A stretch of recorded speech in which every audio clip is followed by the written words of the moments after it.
Hello everyone, स्वागत है आप सभी का मेरे चैनल द डिवाइन टैरो में। कैसे हैं आप सब? उम्मीद करती हूँ सब हैप्पी होंगे, पॉजिटिव फील कर रहे होंगे, पॉजिटिव सोच रहे होंगे। तो आज की जो रीडिंग करने जा रही हूँ इसका टॉपिक है सितंबर मंथ में कौन सी 3 ब्लेसिंग्स है जो आपको मिलकर रहेंगी इस राशि में। जो भी राशि आपकी है, राशि आप moon sign, sun sign, rising sign, date of birth के अनुसार, नाम के अनुसार, जैसे चाहे वैसे अपने हिसाब से कंसिडर कर सकते हैं, जैसे भी आपको सही लगे। अगर आपको अपनी राशि नहीं पता तो डिस्क्रिप्शन बॉक्स में मैंने आप लोगों के लिए डिटेल्स डाल रखी हैं, आप उस अनुसार भी चेक कर सकते हैं, डेट ऑफ बर्थ या नाम के अनुसार भी चेक कर सकते हैं। ठीक है। अच्छा, बेस्ट क्या रहेगा? अगर आप ये पूछना चाहते हैं कि बेस्ट क्या रहेगा, किस हिसाब से देखना ज्यादा फायदेमंद रहेगा, तो नाम के अनुसार देखना या मून साइन के अनुसार देखना ज्यादा आपके लिए बेस्ट रहेगा। ठीक है। उसके अलावा ये रीडिंग जेंडर स्पेसिफिक नहीं होती, स्त्री पुरुष दोनों के लिए बनाई जाती है, इसलिए थी था पे फोकस नहीं कीजिएगा। आपको अच्छे से पता है आपका जेंडर क्या है, तो कंफ्यूजन मत क्रिएट कीजिएगा, सिर्फ एनर्जीज पे ध्यान दीजिएगा। ठीक है। इस रीडिंग के अलावा मैं एक डिटेल रीडिंग भी आप लोगों के लिए डालती हूँ सितंबर मंथ, और हर महीने की मैं लगभग डालती रहती हूँ। अगर आपको डिटेल टैरो रीडिंग्स देखना पसंद है तो आप जरूर चेकआउट करें मेरे चैनल पे, अच्छे से जाकर देखें कि मैंने आप लोगों के लिए डिटेल रीडिंग भी पोस्ट की है। हर महीने में पोस्ट करती हूँ। ये रीडिंग्स आप लोगों से मिस ना हो जाएं, इसलिए आप बेल आइकन दबा कर रखिए, सब्सक्राइब करके रखिए चैनल को। ठीक है। उसके अलावा आपको अगर मुझसे पर्सनल रीडिंग लेनी है, ब्रेसलेट बाय करना है या कोई और डिटेल्स चाहिए, डिस्क्रिप्शन बॉक्स और स्क्रीन पर आप लोग चेकआउट कर सकते हैं। ठीक है। सो अब हम जल्दी जल्दी अपनी रीडिंग को शुरू करते हैं और देखते हैं हर राशि के अनुसार आप लोगों के लिए मैं एक एक रीडिंग जो है, एक एक वीडियो पोस्ट करती रहूंगी। हर राशि के अनुसार आप चेक करें कि आपकी लाइफ में 3 घटनाएं कौन सी है जो सितंबर का मंथ में घटित होकर रहेंगी। ठीक है। अब कर्क राशि के लिए देखेंगे सितंबर के मंथ में कौन सी 3 घटनाएं हैं जो घटित होकर रहेंगी फॉर कर्क राशि। Universe please guide.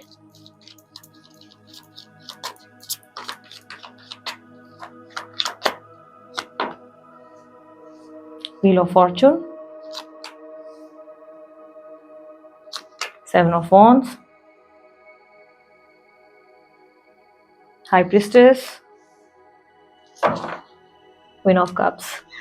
सबसे पहला इवेंट जो मुझे देखने को मिल रहा है कर्क राशि वालों, आप लोगों के लिए मूड बहुत अप एंड डाउन होने वाला है। आपका मूड जो है ना, कभी बहुत अप कभी डाउन। एक पल में इतना गुस्सा कि क्या ही बताएं, अगले पल इतने हंसी हंसी मजाक करते हुए दिखेंगे कि मानो कुछ हुआ ही नहीं था। ऐसा लगेगा कि मानो आपका आप पे कंट्रोल ही नहीं है, आप अपने इमोशंस को कंट्रोल ही नहीं कर पाएंगे। ऐसा लगेगा कि अरे कैसे करे, क्या करे, समझ ही नहीं आ रहा। बेसिकली ये क्यों हो रहा है आपके साथ? इतना मूड अप एंड डाउन क्यों होगा? कारण क्या है इसके पीछे? इसके पीछे का कारण पता है क्या है? आपको किसी तरीके की इंट्यूशन बहुत स्ट्रांग आएगी इस महीने। इंट्यूशन कुछ लोगों को लेकर। कुछ लोग हैं शायद मेरे पीठ पीछे बात कर रहे हैं, कुछ लोग हैं शायद मेरे लिए बात कर रहे हैं, कुछ हैं जो मेरे लिए ऑनेस्ट नहीं है। ये इंसान जो मुझसे बात कर रहा है ना, ये मेरे पीठ पीछे उल्टा बोलता है, या ये मेरे साथ सच्चा नहीं है, या ये बंदी ना मेरे साथ कुछ गलत कर रही है। Basically intuitions. आप क्या हो रहा है ना कि बातों बातों में बहुत सारी बातें कर जाते हो, अपने सीक्रेट सारे रिवील कर दोगे, है ना, कि सब बोल दोगे, ये हो गया, वो हो गया, फलाना फलाना फलाना, सब बातें बड़बड़ बड़बड़ बड़बड़ करके बोल दी।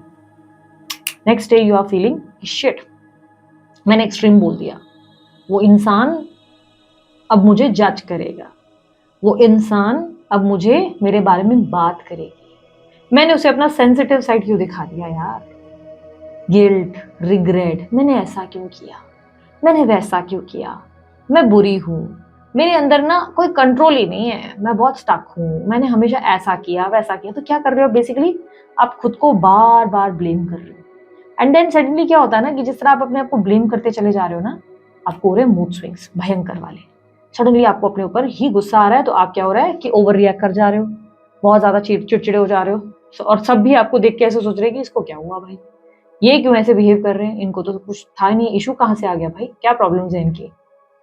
तो यहाँ पर प्रॉब्लम पता है क्या हो रही है ना कि आपका मूड आपके कंट्रोल में आप ही की वजह से नहीं। अब इसमें ना इनर चाइल्ड हीलिंग या आपके ट्रॉमास पे काम करने की जरूरत होगी। ठीक है। यहाँ पर इस महीने की एडवाइस ही आपके लिए सेल्फ लव की है।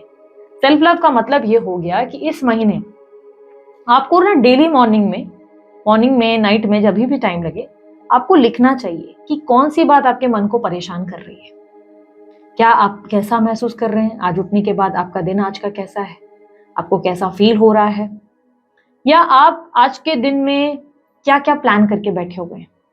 अगर रात को लिख रहे हैं तो क्या प्लान के अकॉर्डिंग काम हुए, क्या आप खुश हैं अपने आप से। कुछ ऐसे सवाल जो आप खुद से कर रहे हैं और उसके बारे में आप लिख रहे हैं। इससे आपको अपना पैटर्न समझ में आएगा, इससे आप समझ पाएंगे कि आखिर दिक्कत कहाँ आ रही है, प्रॉब्लम कहाँ है। तो मूड स्विंग्स की प्रॉब्लम इतनी नहीं होगी। लेकिन हाँ, इंट्यूशन बहुत स्ट्रांग होने वाली है, जो अंदरूनी तरीके से इंट्यूशन। अच्छा, बहुत से लोगों को समझ में नहीं आता ये इंट्यूशन चीज क्या है।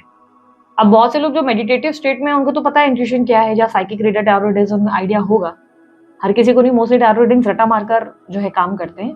हाफ ऑफ द लोगों को मैंने देखा है, not blaming anyone, but intuition का मतलब बेसिकली आपकी खुद की आवाज जब आप सुन पाते हैं, अपने आप को महसूस कर पाते हैं, आपको जो गाइडेंस, एक एनलाइटमेंट आती है, मोस्टली ये आपको अपनी आवाज में ही आती है, या मोस्टली कोई ऐसे इंसान की आवाज में आपको सुनाई देता है जो आपके प्रिय हैं। जैसे कि आपके कृष्णा अगर आपके प्रिय हैं तो आपको कृष्णा की आवाज सुनाई देती है, आपके कोई मनचाहे व्यक्ति उनकी आवाज सुनाई देती है। अंदर से ना एक कॉलिंग आती है। ये कॉलिंग अगर आप सुन नहीं पाते हो ना, तो एकांत में बैठा करो और खुद से कनेक्ट करने की कोशिश करो। एकांत में बैठकर खुद से सवाल करो, मन ही मन। बड़बड़ाने की मुंह से जरूरत नहीं है, मन ही मन, कि क्या बात परेशान कर रही है। और आप नोटिस करेंगे कि आपको क्लैरिटी मिल जाएगी, जो इंट्यूशन है आपका आपको समझ में आ जाएगा। ठीक है, सो मूड स्विंग्स कंट्रोल से बिल्कुल बाहर रहेंगे। इस महीने आपका मूड आपके कंट्रोल में होगा ही नहीं। ओके, अब यहाँ पर सेकंड इवेंट की बात करें, करियर में स्टेबिलिटी रहेगी, फाइनेंस में स्टेबिलिटी रहेगी। करियर में स्टेबिलिटी यानी कि अगर अभी तक आपके काम बराबर जा नहीं रहे थे, आपको कोई परमानेंट काम नहीं मिल रहा था, तो काम आपका परमानेंट होने वाला है। आपको अच्छी जॉब मिल जाएगी, या ऐसी कोई अपॉर्चुनिटी मिल जाएगी जहां पर आपको लगेगा कि चलो यार, अब फाइनली आई नो कि मुझे कहाँ किस लेवल तक जाना है, भाई क्या होने वाला है। फाइनली ग्रोथ महसूस होगी, फाइनली लगेगा कि चलो मैं कहीं किसी पोजीशन पर, मैं कहीं कुछ कर रहा हूँ, कर रही हूँ, अपना काम करने में मजा भी बहुत आने वाला है। ऐसा लगेगा अच्छा ये काम करना है, ऐसे कर लेते हैं, वैसे कर लेते हैं। करियर को लेकर जो अगर एक डर था ना आपके अंदर कि यार ये काम न चला जाए, ऐसा ना हो जाए, वैसा ना हो, तो वो डर खत्म हो जाएगा आपके अंदर का। सो बेसिकली हो क्या रहा है, बेसिकली क्या हो रहा है ना कि आपकी लाइफ में आपको करियर में ना ऐसा स्ट्रॉन्ग फाउंडेशन फील होगा। फाउंडेशन जैसे बिजनेस में आप अगर अभी तक उलझे हुए हैं कि क्या ये मैं कर रहा हूँ सही है कि नहीं, तो एक स्ट्रॉन्ग स्ट्रेंथ फील होगी कि नहीं यार मैं सही कर रहा हूँ, मुझे पता है इससे बेस्ट ही होने वाला है। कंफ्यूजन से आप बाहर निकलोगे। इस महीने आपको लगेगा चलो मैं कंफ्यूज नहीं हूँ, मुझे पता है मुझे क्या करना है और मैं क्या कर रहा हूँ या क्या कर रही हूँ, और मुझे इसमें आगे ग्रोथ है, तो एक क्लैरिटी मिलेगी।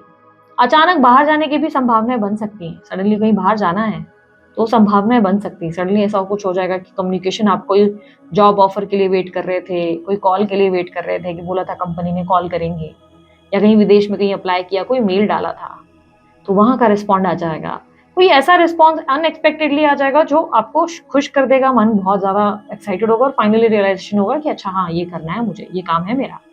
ठीक है, यहाँ पर आप लोगों के लिए क्लियरली करियर में अच्छा टाइम दिख रहा है, मूड्स बहुत अच्छे एनर्जी में दिख रहे हैं, मूड आपका कंट्रोल रहेगा।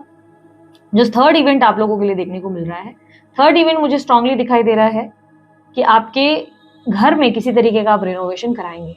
इस महीने आपके घर में कोई रिनोवेशन होगा। इस मंथ आप अपने घर में कोई चेंजेस करेंगे। समझो सामान वामान यहाँ से वहां होने वाले हैं। हो सकता है वास्तु के हिसाब से चेंजेस कर लें, किसी वास्तु को वालों को कंसल्ट करके आप जो है चेंजेस करेंगे, कुछ नई चीजें लगाएंगे। बहुत ज्यादा आप क्रिएटिव हो जाएंगे अपने घर के मामले में। यदि आपका अपना घर है ही नहीं, आप बोल रहे नहीं मैं तो दीदी रेंटल पे रहता हूँ या रहती हूँ, लेकिन स्टिल करेंगे आप कुछ ना कुछ चेंजेस करेंगे घर में। कुछ लोग शिफ्ट करेंगे घर को शिफ्ट, लाइक ऐसे नहीं कि ये बहुत स्ट्रेसफुल वाली सिचुएशन नहीं दिख रही है, ऐसा नहीं कि आप अपसेट होकर कर रहे हैं। शिफ्ट करना यानी क्या सोच सकते हैं, आपको एक अच्छी घर की आइडिया लग गई कि अच्छा ये अच्छा घर मिल रहा है रेंट पे, मेरे को यहाँ पर शिफ्ट करना चाहिए। आप शिफ्ट करेंगे, आपको नया घर खरीदना था तो चलो यहाँ नया घर खरीद लेते हैं।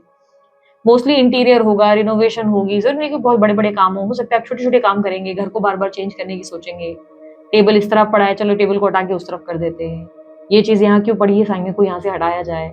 नए नए घर के ना सामान देते हुए नजर आएंगे आप, ऑनलाइन साइट पे बहुत नजर आएंगे, या ऐसे ऐसे स्टोर्स में जाकर विजिट करेंगे जहां से आप कुछ सामान ले सके।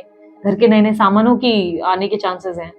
बेसिकली घर में ना इंटीरियर होने के चांसेस हैं आपके, कुछ मूवमेंट्स, कुछ रिनोवेशंस, कुछ ऐसी भी चीजें हैं जो अगर अभी तक आप इग्नोर कर रहे थे। लेट्स से आप इलेक्ट्रिक का काम इग्नोर कर रहे थे, पानी लीकेज हो रहा था वो इग्नोर कर रहे थे, तो फाइनली वो लीकेज जो आप लोगों का चल रहा था या इश्यूज चल रहे थे वो सॉल्व हो जाएंगे। बेसिकली वो जो इश्यूज है आपके फिगर आउट होते हुए दिखेंगे। कैसे? क्योंकि आप सडनली सोचेंगे कि चलो नहीं यार ये it's been so high time, अब मुझे इसे ठीक करवाना पड़ेगा, और ये आपके लिए फेवर में वर्क करेगा बिकॉज वास्तु के हिसाब से आपके लिए बहुत अच्छा ही होगा। घर में थोड़े बहुत चेंजेस करते रहना, या इस तरह आपके लीकेज या लाइट के रिलेटेड कुछ भी ऐसे इश्यूज हैं उसे सॉल्व करना, ये आपके फेवर में ही वर्क करता है। ये आपके जीवन में पॉजिटिविटी और ग्रोथ लाता है। बहुत से लोग कलरिंग वगैरह कराने का सोचेंगे कि चलो घर को कलर करा ले, बहुत हो गया यार, बहुत टाइम से ऐसे ही रखा है, तो एक्सपेंस होगा। पर आप अपने घर को सजाते हुए नजर आएंगे। Overall advice, self love. Self love आपके लिए बहुत इंपॉर्टेंट है। इस महीने खुद को जितना हो सके उतना पैम्पर करें, जितना हो सके उतना पैम्पर करें, अपने आप को छोटी छोटी ट्रीट्स दें। अगर आपको लग रहा है कि मेरे को मीठा खाने का मन कर रहा है तो एक बढ़िया सा आप जो है अपने लिए पेस्ट्री ऑर्डर करें, या जो भी आपका मन है। पर ऐसा नहीं कि फुल महीना ही आप मीठा खा रहे हैं, फिर ये भी अनहेल्दी हो जाएगा बहुत ज्यादा। आपको लग रहा है कि आज जो है इस टाइम पे मुझे ना ये कुछ डांस सीखने का मन है, डांस सीखो, ठीक है। लेट डू समथिंग जिससे आपको जो है बेटर महसूस होता है, जिससे आपके लिए आपके फेस पे स्माइल आ जाती है, ठीक है। Advice is to love yourself, ठीक है। खुद से प्रेम करोगे, बाकी सब चीजें आपके लिए बेस्ट ही होते दिखेंगी। फिर नहीं लगेगा कौन कैसे जज कर रहा है, कौन आपके बारे में क्या सोच रही है, अरे इसने ऐसा बोल दिया, उसने वैसा, क्योंकि पंचायत का टाइम होगा ही नहीं फिर आपके पास। ये दिमाग ही नहीं चलेगा, आपको लगेगा यार इतना बिजी है यार, अपनी लाइफ में अपने आप में खुश रहने में इतने बिजी है कि कहाँ टाइम है मेरे पास ये सब करने के लिए, ठीक है। So this is it. ये थी आप लोगों की रीडिंग कर्क राशि वालों। अगर आप लोगों को रीडिंग अच्छी लगी, लाइक शेयर सब्सक्राइब कीजिएगा, ढेर सारा प्यार दीजिएगा। उसके लिए मैंने कोई जानकारी चाहिए डिस्क्रिप्शन बॉक्स और स्क्रीन पर आपको मिल जाएगी। अभी के लिए इतना ही। मैं चलती, अपना ध्यान रखिए, मुस्कुराते रहें, बाय, टेक केयर, ओम साई राम।